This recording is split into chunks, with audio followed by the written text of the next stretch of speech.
Hello everyone, thanks for tuning in to today's video. We're going to have a look at the weather for 10 to 14 days for today's video. Day 10 will take us to the 14th of July. We'll be able to extend out beyond that. We set GFS and ECM Ensembles may run to around a couple of weeks. We'll have a look at CFS V2 at the end of the video for the next 4 weeks, and that will get us to the end of July. I'll get on with that for you in a moment. Just to say that the first video today was our 6 AM UK weather forecast. And we've also released the EC 30-day extended forecast as well. Check out those 2 bits if you'd like to do that. Like, share and subscribe on the videos.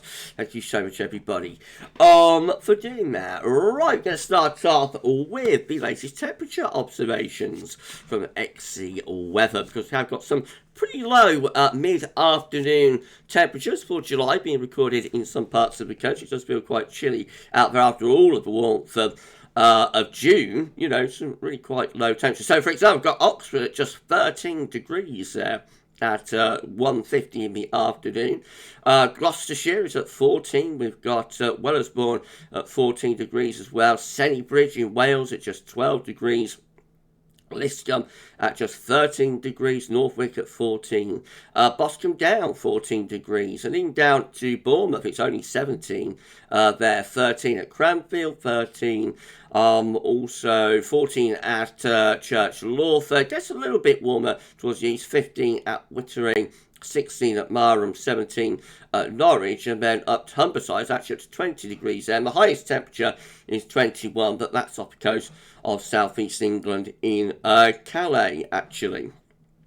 Up to Northern Ireland, we've got 18 degrees at Belfast, and only 13 at Strathallan, 14 at Aviemore, and just 12 up there in Altnahara, right up to the Northern Isles, just 13 at Kirkwall. So it's pretty cool out there. It's very different at the moment compared to all of the warmth that we had in June. But the warmth is going to be coming back at the end of the week. So if you want to get some hotter temperatures going, and it's July after all, then wait until the end of the week and the weekend, and things will be feeling a lot warmer once again. Central temperature has gone a little bit below average now. We're currently sitting at 15.3, which is 0.7 of a degree below the 61 to 90 average. That's provisional to yesterday, to the 3rd of July. So, yeah, it has turned cool. And obviously, today's temperatures will have a knock-on effect with that. So that will drop into the 14s probably when this updates tomorrow. Bear in mind that June came out at 17.0, so a significantly cooler first week, first days to July compared to June. But remember, June was below average after the first week. No, June was around 1 degree, over 1 degree, I think, below average after the first week. And then the CT actually absolutely rocketed, you know, as the warmth got going in the second week of the month. So, early days to say where this July is going to finish up based on what happened in June. These are the GFS upper air temperature and precipitation ensembles the next couple of weeks. Birmingham today, so red line 30 upper air temperature average for Birmingham, below average at the moment. There's the push up in the upper air temperatures I talked about for the end of the week and the weekend, becoming quite hot briefly around Friday into Saturday. Probably won't last all that long, and by the beginning of next week we're back to, or even perhaps a little bit below average, and that continues through into the middle part of the month as well. Precipitation wise, so we've got some wet weather around today. It's really quite damp here at Gareth's Weatherby's Towers, and pretty cool and cloudy and overcast as well. We'll have a few drier days coming up after today, I think, as we go through the second half week into the weekend. However, it does look as though we could get a fungy breakdown sometime later in the weekend, and then next week looking quite unsettled with several precipitation spikes taking us through the second week of July, telling us there could well be showers and or longer spells of rain then. Temperature anomalies from the 4th to the 12th of July, around average, so it could be a little bit above or a little bit below, depending on where you are. Not going to be a particularly big deviation either way.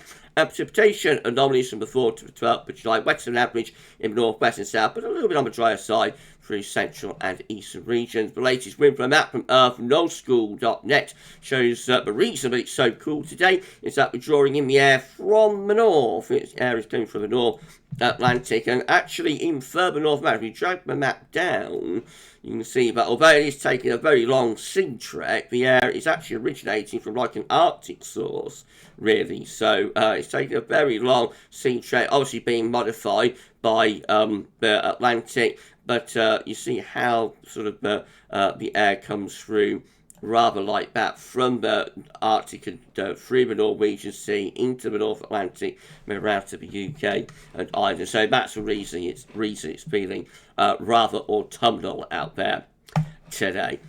But we're going to change the wind direction by the end of the week. So this is how the latest UK Met Euro run is looking for midnight on Friday, when we have high pressure then to our east, low pressure to the west. And what that will do is turn the wind from like a northwesterly into a southerly direction. So obviously that's going to be much warmer. There we go. By midnight on Saturday, we've got southeasterly winds pushing up the western side of Europe, low pressure out to the west of UK and Ireland in the Atlantic. This low pressure then starts moving in late Saturday into Sunday, could trigger a thundery breakdown. It's quite hot though, that southeastern corner, doesn't it? And as we go through the early part of next week, well then the westerlies break back through and temperatures will start to cool down once again. So it is only quite a brief and temporary push up in those temperatures that we've got at the end of the week and into the weekend.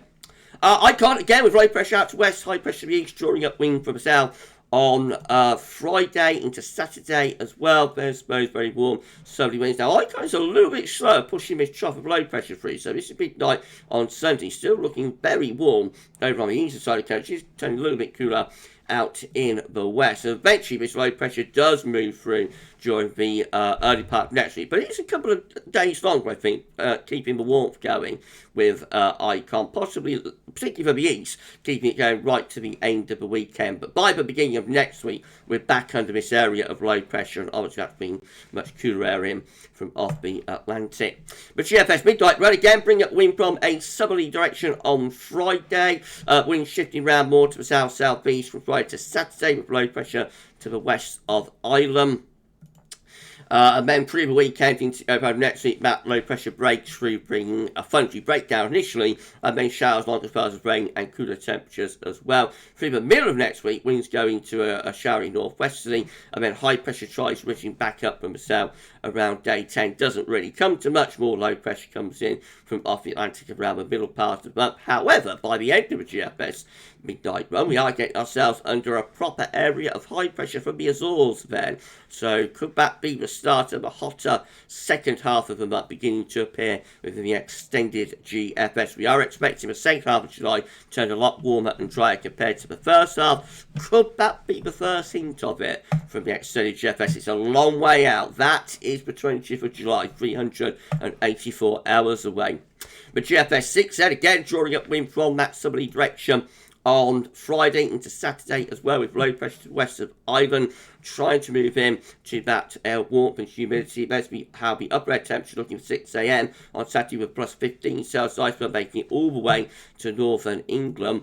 Eventually, we push this low pressure through and we turn things more unsettled under this area of low pressure, about bring showers and or longer spells of rain with it. After probably initially a thundery breakdown. By day 10 again, we're just that hint that the high pressure trying to ridge up from the south, but this is quite a big area of low pressure to the west, so that comes in and prevents the Azores high ridging up there around the middle part of the month. However, we do find but by the end of the GFS 6 or just before that, so just to around here, around the 17th to the 18th of July, we have a go again at ridging up the Azores high, but it remains quite flat and westerly all the way to the end of the 6 run, so it doesn't really get that high pressure going, unlike what the midnight run was showing. If you enjoyed the video, please do like, share, subscribe. Thank you so much for doing that. Why not drop a comment and let us know what you think about this and all of our videos. And don't forget to tell your friends about Gar's Weather Vids. Thank you so very much, everybody, for doing that. Thank you so much, everyone. GM, again, with high pressure to the east, low pressure to the west, drawing up wind from a southerly direction on Friday into Saturday as well.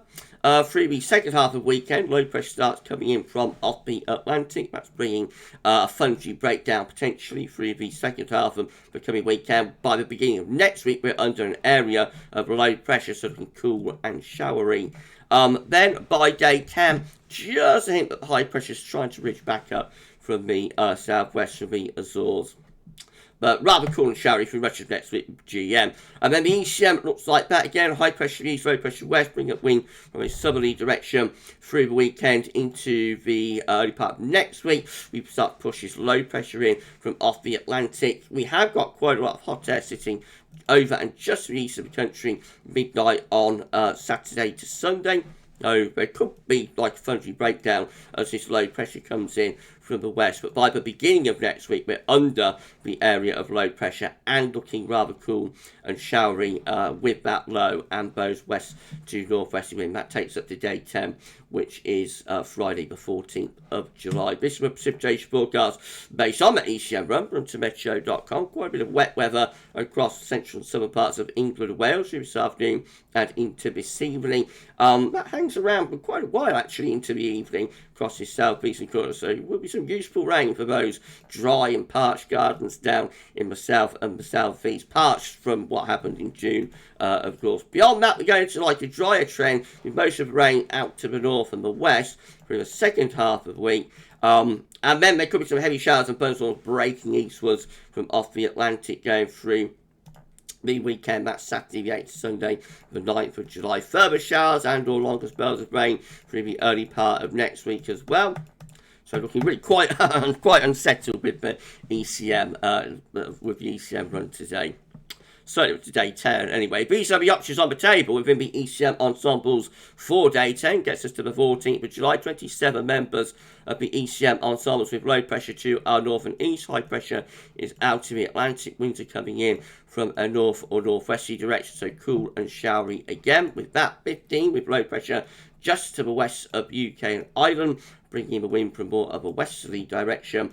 And 9 with high pressure over France. Low pressure is out in the Atlantic and we bring up wind from a southwesterly direction. So that's a little bit warmer and drier for the south, but the majority option, the 15 here and the 27 there, is actually cool and showery at day 10.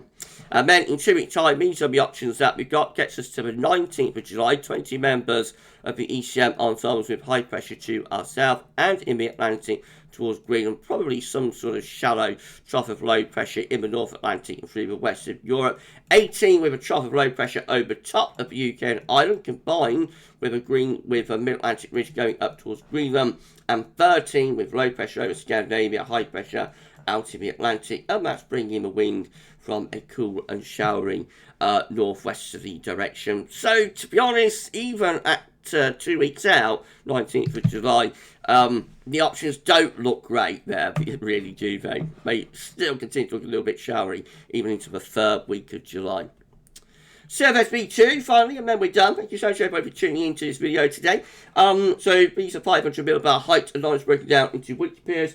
The first week period will take us from the 4th to the 10th of July. The coming week will have low pressure to the west of the country, and with that we're looking rather cool and showering into week 2, which is going to be the 11th to the 17th of July. Again, low pressure is over Scandinavia and in the Atlantic. High pressure is towards Greenland. So, I mean, that probably not as unsettled as week 1, but probably will still be rather on the showery and cool side. We have got high pressure down across southern Europe as well. That would be a big heat dome probably down here across the southern part of Europe. So the heat will be building down across southern Europe there in week 2. Week 3 is going to be the 18th to the 24th of July, with high pressure then reaching in from the Atlantic. So that's sexing a little bit, but probably still a little bit on the cool side, with winds coming in from generally a west or northwesterly direction. But week 4 looks a lot better. You want something hotter and drier. This is the 25th to the 31st of July. The final week of the month gets the high pressure back in over the top of the country, turns mostly dry, and would be a lot warmer with that and back to sunshine. So summer comes back in the last week of July, but we have got quite a lot of unsettled weather to get out of the way before we get to that. Of course, it is 4 weeks away, so therefore is unreliable. Okay, we're done. If you've enjoyed this video, then please can you like, share, subscribe, but you show everybody do that, drop a comment, let us know what you think about all of our videos. And don't forget to tell your friends about Gaz Weathers. Thank you so much, everybody, for doing that. We're just on the cusp of 16,400 subscribers. So if you could give us a sub, that would be amazing. Thank you so much, everybody, for doing that. Right, just to tell you what's coming up tomorrow, we're going to have a 6 a.m. UK weather forecast. We'll probably have a little look at weather for the British Grand Prix tomorrow as well. We've got that coming up at the weekend. So I think that could be our next events forecast that we'll look at. The Extended USA forecast coming up tomorrow too. And if all of that wasn't enough, we could be live streaming our 10 to 14 day at 6 p.m. So I shall see you live for that one. For this one, though, that's all for now. Thank you so much for watching. Enjoy the rest of your Tuesday, and bye for now.